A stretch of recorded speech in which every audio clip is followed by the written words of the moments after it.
Welcome back to the PAYbook, your favorite news sports podcast. And I have Jessica Timmons here. Yes, we love. Me and Jessica go way back, 15 years plus, which is just crazy. Yes.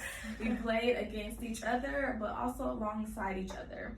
High school, AU, all that good stuff. She then moved on to go to NC State, so love that for you. Then she transferred to Alabama, finished up there. Now she was drafted to the WNBA, but now plays for the Upshot League, which is a new women's league in Charlotte. So, how are you doing today, first of all? I'm doing well. Thanks for having me. Like I said, we've been knowing each other for 15 plus years, and our friendship will continue to grow. But thanks for having me here today. Yeah, of course, Jess. It's amazing seeing how we literally started to now. That's insane. It don't make no sense to me. But so the way we're gonna go through this is gonna start a little bit. I wouldn't necessarily say high school, but more like college era, and then all the way up to now. Okay. So first off, what actually started your interest in basketball? I know it goes way back since you were a kid, but what actually got you into the game? It would have to be my older brother, Seth. He played basketball in middle school, high school, and as his sister, I see him playing outside. I wanted to play with him. My mom was like, Jessica, let the boys play. Nope, I'm in the garage, in the driveway playing with them. And then when he would have AAU tournaments, I used to wear one of his teammates' jersey, and I would never take it off. They were like, girl, are you gonna watch that? And I was like, yeah, but I kept wearing it. So it was just him playing basketball sparked my passion for it. And then just growing up and still wanting to play, I think that made a huge impact in me wanting to play basketball for now. Yeah, for sure. So as I stated before, you started at NC State. So what kind of was the first pick? It was your first pick, but what was the reasoning behind that first pick? So crazy, 2021 is my graduation year. So that year, COVID happened, and everyone ended up getting a year back. So for my recruiting process, it kind of was shortened. I did not get to take any visits, and also my high school season was cut to 10 games. So I thought the best thing for me, and my father thought the best thing for me, was to go to NC State. I was offered by them in 8th grade, and I had that connection with them, and it was close to home. Raleigh is a good area to be in. So I was there for 2 years, but that's the reason I went there. So obviously you transferred, but the transfer portal is kind of hectic, you know? I know that probably had a lot of stigma to it. Yeah. So what was the biggest challenge when transferring to Alabama? I wouldn't say there was the biggest challenge. I know for me, I didn't want to go through the same thing I went through at NC State. So during my recruiting process, I was very intentional. I reached to girls who transferred from Alabama, girls who are still there. I wanted to make sure I had a good relationship with the coaches. I made pros and cons lists. I made sure to speak to mentors. So I feel like me doing that allowed the process to be much easier. And I went off the strength of, I wanted to play. Now they have NIL, or you want to go to this school because of that reason. I wanted to play and make an impact in Alabama. I definitely get that. You kind of just sparked my next question. You said something about NIL. So NIL is extremely big. I just remember us kind of being in high school, it wasn't that big, you know? And then when we hit college, whoa, it's a whole different ball game. I've seen all the posts with you taking pictures with a body armor drink and stuff, all that. So what's your kind of aspect on that? Because there are pros and cons to NIL. Yeah, I think athletes should always be compensated for the work they put in. Everyone knows athletes put in a lot of work. You know, you've been a student athlete. But I think there has to be a balance of understanding that you're doing this to get your education at the end of the day. You're doing this to have a future in a professional league. You're doing this to impact kids, the youth, and I think that has to be the main reason you go to schools. Also, just having the opportunity to have money, taking care of your family, branding for yourself. You want to always be able to market for yourself, because nowadays technology and marketing plays a huge impact in the person you can be. For sure.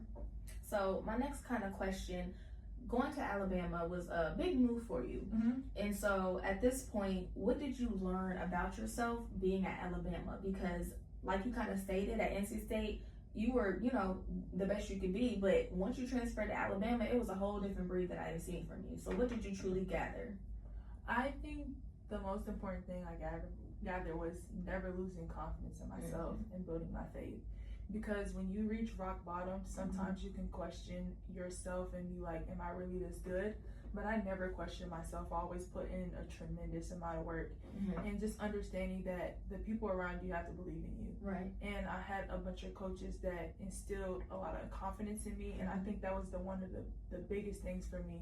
No matter what, I knew my coaches always were going to believe in me when I stepped on the court. But I think Alabama does a great job when it comes to just having a career outside of basketball. You have a lot of people that do marketing. You know how big the other sports, like the sports at Alabama, are ridiculous. Like, we think our football team is good, men's basketball, women's basketball, softball, everything at Alabama is big. And I think that was one of the most important things I learned. So once again, you sparked my next question. So obviously mental health does play a part. Like I said before, we both student athletes, so we really do understand how you have to have a balance. Yeah. Now, like you said, you've hit rock bottom before. And of course, confidence can only go so far. So you mentioned a little bit about faith. Is that truly what kind of got you back into that mindset? Like, you know, I'm going to be okay, even when adversity is just hitting you left and right. Yeah, just praying every day and understanding that everything happens for a reason. Right. You know, our lessons in life when we go at adversity teaches you so much more than that moment did. And I think for me, just understanding I have a connection with my circle, whether that's my family, my coaches, my close friends, and my teammates around me, they always told me, like, you're gonna bounce back. Even going through injury, like, they were always there for me. And just having the right people around you can impact you mentally. And I think I had nothing but good people around me. That's great. So moving a little bit forward to kind of recent, you were drafted to the WNBA to Indiana Fever. Now tell me, what was going through your mind? Like, hearing your name, like, that's just a different type of feeling. Funny story. Okay, what's that? So my agent told me that I wasn't going to get drafted. I'm at the draft party. Right. I wouldn't even say a draft party. We had something very, like, subtle, you know, had a little bit of food snacks, and was watching no family, just my teammates. Just my teammates. Watching it on the TV at our manager's house. Okay. So I'm watching, seeing everyone's name get drafted. I'm like, okay, I play against them. Right. Beat them. Okay, cool. Won against them. Third round's coming. Still going through. Played them. Killed her. Still not getting called. Okay. Asked my agent, like, yo, what you thinking? So he gave me the list of everyone's name. And he said, your name's not getting called. So I'm watching, seeing the names he sent me. The next thing you know, 40th, get drafted. I'm like, wow, look at God. Okay. They cut me out. And look at me now. Look at God. So I didn't even think I was getting drafted. Well, my agent didn't. I always knew in my head I was going to get drafted. Because just the year I've had coming off a ACL injury and almost getting 50, 40, 90. So. Wow, that is just something different. Now, once again, we sparking the next question. So, we already know me, you, and Scrappy, one of our other teammates, was with the knees. Like, we all know it did something with the knees. It's horrible, but the recovery process is truly detrimental. Like, some people never really bounce back from it. Yeah. So, what kind of struck that into your mind? Like, no, this is not going to be the end of the world. This is just a setback for a major comeback. Well, funny thing, you mentioned you and Scrappy, my Leo Owens, and no one knows. Right, yeah. My sister, Deja Lawrence, and had much for her need to, but I see my sisters go through it and they bounce back. So it's never a doubt in my mind that I couldn't bounce back from it. It was gonna be hard. Right. Texting y'all sending me text messages. It's like, you got this. Like, stay strong mentally. And everyone knows when it comes to ACL process, your first week is the hardest. But once you get through that and the knee bending, boy, that's some pain. The bending your knee, 90 degrees. Learn how to walk again. Whoa, without a peg leg? Nothing. Oh, please. I had to walk up steps, 3 flights of steps with the crunches. Oh, see, no, I'm gonna die. No. But seeing y'all go through it, it's just like, come on, my sisters went through it, I can get through it too. For sure. Yeah. So kind of moving on to what I mentioned before, playing in the Upshot League. Yes. What does this mean for you? Because this is a brand new women's league, and this is truly putting Charlotte and all the other different states on the maps for this. Putting Greensboro first. Oh, okay. No, okay. No shade, no shade. But no, shout out Shaq, shout out JY, shout out Trinice Fox. Like, when you got a lot of people that's backing up women's basketball and wants to see the vision come true, like, we have so many underdogs, so many dogs in general in this league. Like, my team, we got Diamond Johnson, Kamari, Sahara Jones, Maya Holland-Shea, Tay Jones. Like, we got so many people that a lot of people don't know about, Right. but they're pros. They've been through training camp, and just to see that someone wants to invest in that, it means a lot, because a lot of us are just looking for opportunities to show that we can compete at the highest level. And we have a lot of people supporting us too. You know, Charlotte had a sold out crowd, Greensboro had a sold out crowd. Love that. Jacksonville. So this league will be something special now and in the future.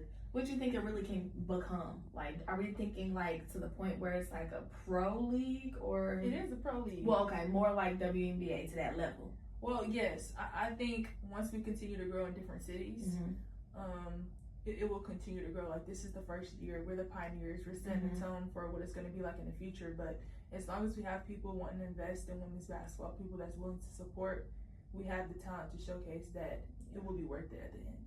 For sure.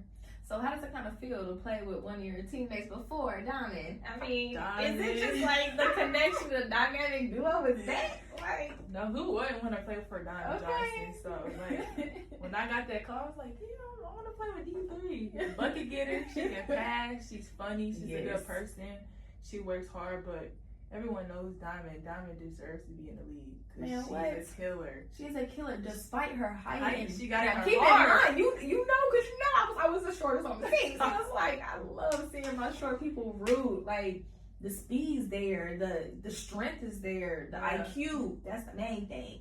Is the IQ is there. So definitely love that between the both of you guys.